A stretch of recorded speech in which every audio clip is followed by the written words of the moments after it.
lose this game in penalty shots. Here he just gets a little bit too under it, beats the keeper, has the keeper beaten, but he just couldn't put it in under that bar. But overall, the Canadians, they should be proud of themselves. It was an excellent performance.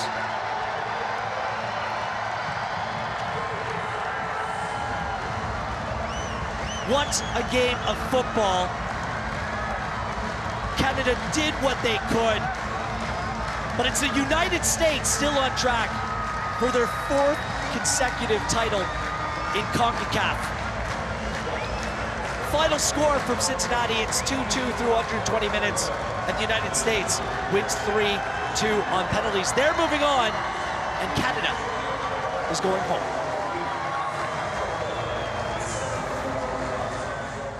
They did not go quietly into the night. It was a fight by Canada against the Americans, but they do fall short in penalty kicks at the quarterfinal stage of the Gold Cup. Welcome back inside our One Soccer studio. Andy Petrillo alongside Jordan Wilson. So, yeah, 3-2 on penalties. The Canadians lose, which means it will be USA-Panama in this semifinal. The other, Jamaica-Mexico. So those are the final 4 remaining in this edition of the Gold Cup. And for the Canadians here, this is the team, would you say, Jordan, that we've expected to see challenge the Americans. They've beaten them. They've shown that they can go toe-to-toe with them at the World Cup qualifying stage. And now there's this expectation that every time you go up against the Americans, it is going to be a fight. We shouldn't know who's going to win. Do you feel that this result has, even though it's in a loss for the Canadians, it brought them back up to that competitive stage with the Americans? Absolutely. We asked earlier in our pregame to roll up your sleeves, show desire, show that you want it. That's what every Canadian player did. I was speaking about the 11, but everyone who came on and subbed and who took a pen, they're all dialed in, all locked in, and this is how you can see the program grow. So there's only good and only positive we can take from tonight. Yeah, obviously they're going to be crushed because they wanted to move on. They wanted that historical victory, right? Beating the Americans on their turf for the first time since 1957. But as we know now, the Canadians have faced the Americans at the Gold Cup 6 times. They've all been losses. It's the second time that it's come by way of penalty kicks. The first time, to go back to 2002, it was the edition after Canada won the Gold Cup, 2000. That's another marker for us. That's the last time this program won a trophy. But in 2002, Pasadena, California, 0-0. So they had to go to pens. 4-2, the Americans win on penalties. Matt Turner, though, as we're taking a look at him now, I mean, this is a world-class goalkeeper. Dane St, though, matched him on the other end as well. We knew that both goalkeepers would be busy. What did you make of that show? I thought Matt was class, Matt Turner, for sure, Arsenal boy that I appreciate. But we got to talk about Dane St. Yes. I think stepping up in those moments, looking comfortable, confident. And you want your keepers to make the saves that they should make. But then this is how you judge a good and a great keeper, is when they make those saves that maybe should be in the back of the net, and they save one and they stand on their head a little bit. And that's what Dane did. I think he grew into the game as it went on, and then just stepped up in those big moments for the Canadians. So there's just a ton of positive that we could take from this match today. We're always going to be looking forward as well, mostly because even John Herdman says a lot of what they're doing now, yes, they want a trophy, but it's about 2026. And we know that there's going to be a changing of the guard in net, which is why we had asked to see Dane St. We know Milan Borjan played in the first couple games with injury. He ended up leaving the team. And after that Cuba game where St. came out, challenged, it was a PK, we started to question, like, ooh, is he in fact going to be ready? Was he a little bit nervous? Do you think that he, A, answered critics, but B, also showed that goalkeeping for Canada is in good hands heading towards 2026? He's ready. He's ready to compete for the position. Now it's up to John Herdman how he handles that. Seeing Dane St. train, being with the boys, knowing as well like his age, he's only 26. So you know that he could be the guy in between the sticks for 2026. It's just how he manages that. But Dane, what he showed tonight, he showed and proved that he's ready. We just want to see him more. And we know Max Crepeau is on the mend after that horrific leg break in MLS Cup final. He was the second choice goalkeeper after Milan Borjan. He's on the mend, so when he comes back, you can imagine that'll be some good competition between Crepeau and St. We asked in the pregame show, my final question to you was how huge this game would be in shifting the momentum for Canada once again. They had the whole nation on an absolute high during World Cup qualifying, but of course they don't advance out of the group. That final game against Morocco, as we know, didn't matter. They weren't able to really get the result that they wanted at Concacaf Nations League, that trophy, take that next step as Herdman and everyone else is talking about, getting ready for 2026. But do you think this erases a little bit of that sour taste from Nations League? A little bit, but I think this is just a step in the right direction. I think what bothered me the most about Nations League is just I don't think the fight was there for the full 90 minutes. We saw boys, men fight for 120 into penalties tonight. Young players that are going to remember this match, so this was just beautiful. This is a beautiful moment. The Americans continue celebrating. It feels like, and this was something else I asked you, is this their final? I asked you if it was Canada's final. It looked like it was also America's final. Yeah. This wasn't a quarter final. It felt like, I mean, as much as, and rightfully so, the Americans talk about that they still have the advantage. They don't worry that much when they take on the Canadians. I'm calling their bluff a little bit on that, because you see how much this victory also meant to the Americans, because they know they've been challenged by the Canadians. Yeah, it was close. It was by a hairline. It was 2-1. I looked at every American's face on the pitch, and they were nervous. They weren't saying, hey, we're going to score. They were just pushing to get that goal. Now, that's another conversation that I want to dissect another day, is being up 2-1 for the Canadians. But we have to applaud their effort. We have to applaud all these new faces that rolled up their sleeves and that gave their all to the team. And when you go into a penalty shootout, in that moment, you're relying on your keeper, you're relying on maybe experience, but it's really a coin flip. It's heads or tails. There are all these little minute details that maybe make you win a penalty shootout. But I think at that point, Canada scored 2 goals today. They defended really well. I think they kept to John Herdman's game plan, and everyone contributed. So this was a huge day for Canadian football. Got to be good to be lucky. Got to be lucky to be good. So let's take a look at the all-state save of the match. And we're just going to, as much as we saw a lot of saves in this game, we're going to go right to the first penalty shot. This was Stephen Eustaquio, who beat Matt Turner earlier to give the Canadians the 1-1 draw. But this time around, Turner not to be fooled. He's brave, Matt Turner, to stay on his line. I mean, because if Eustaquio picks a corner, it's going in. Yeah. Every keeper usually moves, so you can bank on it. I'm thinking, Eustaquio, you already went down the middle, maybe you pick a corner, but then you also say, do you want to change up the thought that you already have in your mind before you put the ball down? Probably not. But it's brave of Matt to stay there, and then also just to get a firm paw on it, a firm fist. But yeah, it's unfortunate. It's so hard. Listen, I ask all the time, how do you prepare for penalty kicks? It's never the same. You can't, as a goalkeeper, you can study the opponent all you want. You say, this guy typically shoots this way, typically shoots that way. But you have the ability, that's what makes you world class. You change it all the time. Brim's stepping up to take a penalty that he needs to score for Canada to be alive, and you're hearing USA chants. No matter what you do at training, no matter if your friends are doing it or your teammates are doing that, it's chanting USA and trying to set the stage, it is nothing compared to what he just had to go through and put the ball down and score to keep the country alive. So that's why penalties are cruel, but I just wanted to focus on the first 120 minutes because I thought that the boys really dug in, rolled up their sleeves, and performed excellent today. They did. Well, you're hearing our thoughts. How does John Herdman feel? John, when you see your team dig as deep as they did tonight, that must be a tough one to swallow. Yeah, it was difficult. I mean, you've got to take your hats off to the Americans. They're resolute, they don't give up. 2-1 in extra time, we were so close. But they fought with us, they fought all the way. I thought both teams were in the fight. That's what it came down to. And I'll credit the Americans for coming through. I mean, I thought the fans stuck with them. We were nearly there, we were so close. Your team really fought back in the late stages of the game and then in extra time as well. Did you think you had it when Jacob puts that goal away? Yeah, I did. I thought we had it. It was, we brought Schaff on and we'd said, look, we'll be able to hit them in transition on his pace. And he delivered the goods. I mean, I'm proud of those young lads tonight, Russell Rowe, Ahmed. and some of the other kids coming into that match, but at the same time, these are the moments we wanted. I mean, we're building experience with a deeper squad in this tournament. Just gutted. I'm gutted for the fans. I'm gutted for my players, my staff. Just so close. When you look at this tournament as a whole, how much growth have you seen from this group, and do you think you'll have a better group as a result of this? No, I think we just grew through it. As I said, from the first training, 3 days of prep, to get into a Guadalupe game, which was a tough match. You've seen how tough Guatemala were, pushing Jamaica right to the end. Like Concacaf's difficult. Every game has its different challenges, and I just enjoyed watching the lads grow tonight.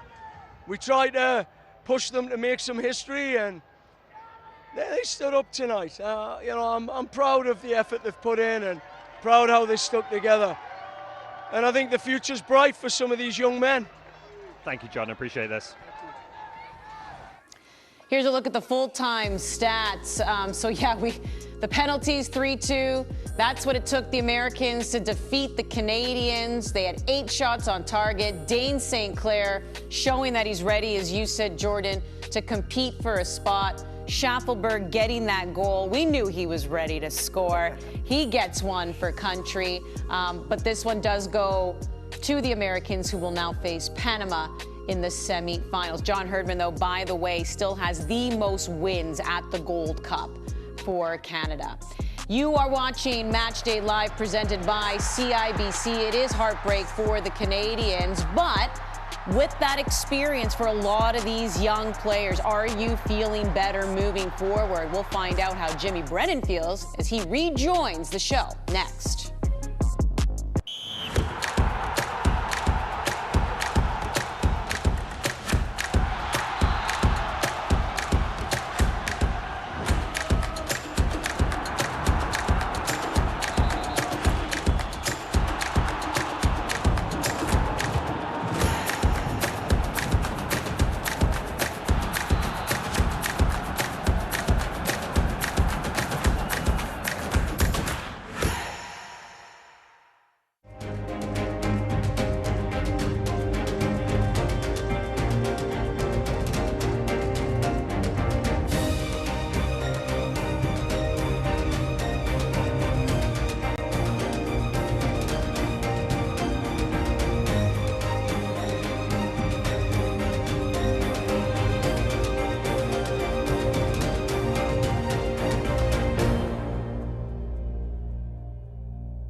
Gatorade, with electrolytes to help replenish what's lost in sweat, carbs to help fuel your working muscles, and fluids to help you hydrate. Scientifically formulated so you never stop competing. I do this for my town, my time, my time. None of you people can tell me to stop. Rehydrate, replenish, refuel. Gatorade.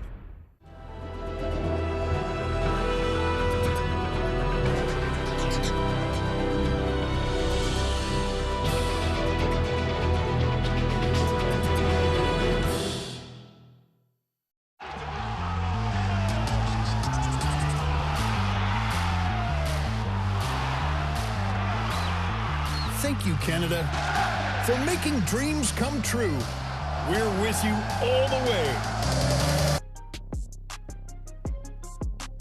Stephen, it's never easy when it comes down to a penalty shootout. Can you just kind of sum up the emotions right now?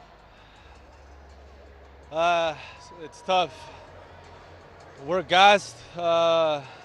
We pushed our limits. We took a great country to their limits. Penalties could have went anyway. In the beginning of this tournament, we talked about growth, and we want to grow with wins. Such a lot of young faces. As gassed as we are, as disappointed as we are, there's so much to be proud of. Like I said, it could have went anyway. This was a battle. We showed what we were about. Like I said, it could have went anyway. It's tough to end up on that. We're so close, so close. As a captain, you know, just proud. We fell today right at the end, but we fall forward, and this is a learning step. And so proud of our young players of this journey. it's not easy playing an away match in front of a sold-out building, but I think we showed a lot of our character, of that brotherhood that we talk about so many times. So much to be proud of, but we're going to find a way to come out on the other end. You and the veteran players really had to lead. At times, they're quite young and inexperienced group here. What did they show in terms of their future with the national team, do you think, tonight? Showed so much. As a veteran, as one of the leaders, we tried to make that transition easy, and you saw them showcase their talent. It's a lot more positives than anything else, a lot more depth, a lot of stuff for our country to be proud of, to look forward to. It's a building process, but again, I want to be clear, we want to build, we want to grow with the wins. We can't come closer than what we did today. But like I said, we fall together, we fall forward, and we're going to find a way to keep growing. And with wins at this level against the best teams, the best country, we're right there. It took a lot of work for us to get there, but we're not satisfied. We're going to keep pushing until we win at this level and against the best teams. Stephen, thank you for this. Appreciate it. You play to win. There's no denying that as we bring Jimmy Brennan back to the show. But I will ask the question to you that I reposed to Jordan, and that was, of course, in our pregame show. The ability to change the momentum of how people are feeling about this program, right? Getting back on that bandwagon of how the men made Canada feel qualifying for the World Cup, because it has dipped a little bit, especially with that result at Nations League final. Even though they're eliminated, do you look at this game and think positive on the horizon? No, look, you can't take anything away from the Canadians in this performance. First half, it was two teams canceling each other out. Second half, it started to open up a little bit more, and then the opportunities started to come. But for me, I thought the biggest thing to take away was even the players that came off the bench. We always say if you come off the bench, you've got to bring something. And the players did. When you look at Schaffelberg, I thought he was absolutely excellent. But all over the park tonight, there was no passengers. Everybody was putting a shift in. They were matching the Americans' work ethic, the work rate, the tempo was good at times. And then when you get into that injury time, it's all mental. And you know this, when you go into extra time, it's all upstairs, it's mental, because fatigue's already set in, and now mentally you've got to keep going and pushing on. And it's always a hard way to lose, but I think we can take a lot of positives out of this performance, how resilient they were, how hard they worked and competed throughout the match. So I think definitely you've got to hold your hands up and say that this Canadian team did put a good performance in today. All right, there you go. Well, let's find out from a gentleman who was sidelined this entire game. Oliver Platt in Cincinnati. And Ollie, maybe just from an American fan point of view, what was that roller coaster ride like, where here they are, they take the lead in the 88th minute, to Canada tying it up, to what happened in extra time, to penalties. What was that roller coaster of emotions like inside that stadium? Yeah, it was an absolutely remarkable game. One of the more memorable Canada-USA games, I think, in my memory at least. And the crowd certainly played a part tonight. They were on top of Canada. There was no doubt about that. And I think, to echo some of the guys' comments, what Canada can really take away from this is that they just didn't quit. They didn't lie down. They didn't, allow the US to kind of just take this game as I think they felt they might towards the end of it. As much pressure as they came under. And in certain aspects, Canada were inferior tonight. And that was just the reality of the personnel on either side. But they didn't stop. They kept playing. And I think to come back in extra time in the way they did, we questioned, is there too much youth and inexperience on the bench? Could that cost them late in game? They came under a lot of pressure and they still found a way to fight back. Jacob Schaffelberg was absolutely magnificent. Even before the goal, he was giving the US all kinds of problems down that left-hand side. And that, I think, is if you're going to lose, and there's never a good way to lose, that's what you wanted to see tonight, was seeing some of the brotherhood, as they call it, the fight in this team that maybe hasn't always been as present as we'd like it to be over this summer. This was more like the Canada team I think we saw in World Cup qualifying. Ollie, it feels like, even though it's only 4 games, that there was a quick kind of growing into this tournament, especially for the younger players. Did you feel that the way they approached, their attitude, how they were out there during this game changed between Ali Ahmed, Bombito, McGraw, and then the substitutes that came on in? Maybe just the young players in particular, how you felt they grew into this tournament? Yeah, they absolutely did. And I think that is really what John Herdman wanted to get out of this tournament. Of course, they wanted to try and win the Gold Cup, but as soon as you know, some of the big players with Canada aren't there. Eustaquio isn't available. Adekubi isn't available late. I think it did become a tournament about trying to find some answers, some solutions in terms of which young players, new players can contribute here. And I think they've got that. For me, that was probably part of it coming into this game, why John Herdman maybe talked up the matchup against the US, the rivalry against the US. I think there was a bit of a designed pressure there to see how these guys would respond, would deal with that, and obviously deal with the environment they were put in today. And I think he'll come out of it feeling very positive about the way those players stepped up. All right, Ollie, appreciate it. Get home safe, my friend. Oliver Platt in Cincinnati. He'll be making his way home, unfortunately, because the Canadians don't advance to the semifinal. But let's continue on that trend of the young players, because we're seeing a lot of them for the very first time. Is there anyone in particular who just stood out to you as we say goodbye to this tournament? Well, there was quite a few. I mean, Ahmed, for me, has been absolutely fantastic this tournament. I think he's surprised an awful lot of people. When you're given these opportunities as a young player, it's about you going out there showcasing what you have and embracing a challenge. And he's grabbed it with both hands. And I think he's got an absolutely bright future with his Canadian national team moving forward. And I expect him to be on that roster come 2026. Yeah, he's been a standout for sure. Moise Bambito has to get a shout out for me, just because I think he thrives best as a center back or in that back three. But it's not easy to do a shift like that in the middle for 60 minutes. And I thought he did really well today, also in the tournament. But there's a lot of heads, a lot of bright futures for some of these players coming up.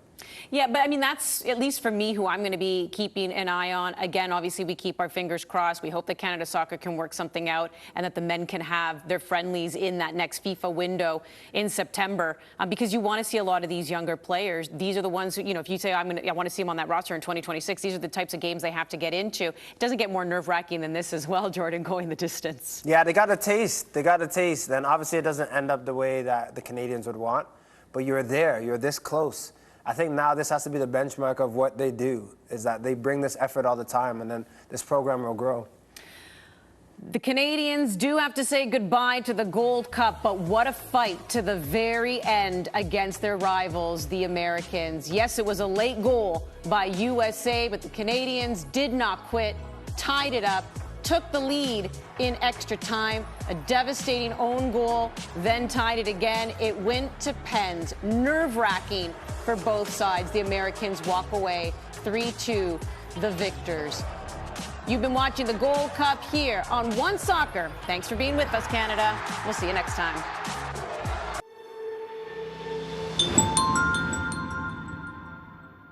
It looks like we're headed towards And many people's dreams of owning a home. What's keeping you up at night? Kind of stressed about my money situation. Oof, it's stressful to talk about.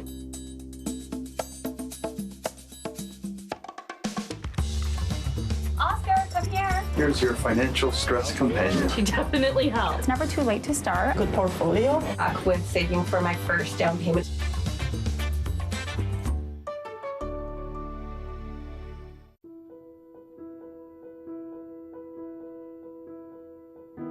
To play. It's something that's in us from the very beginning, and something we take with us on every step of the journey.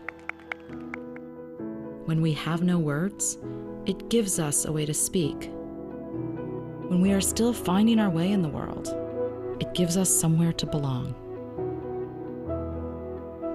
And no matter who we are or where we come from, it gives us the right to dream.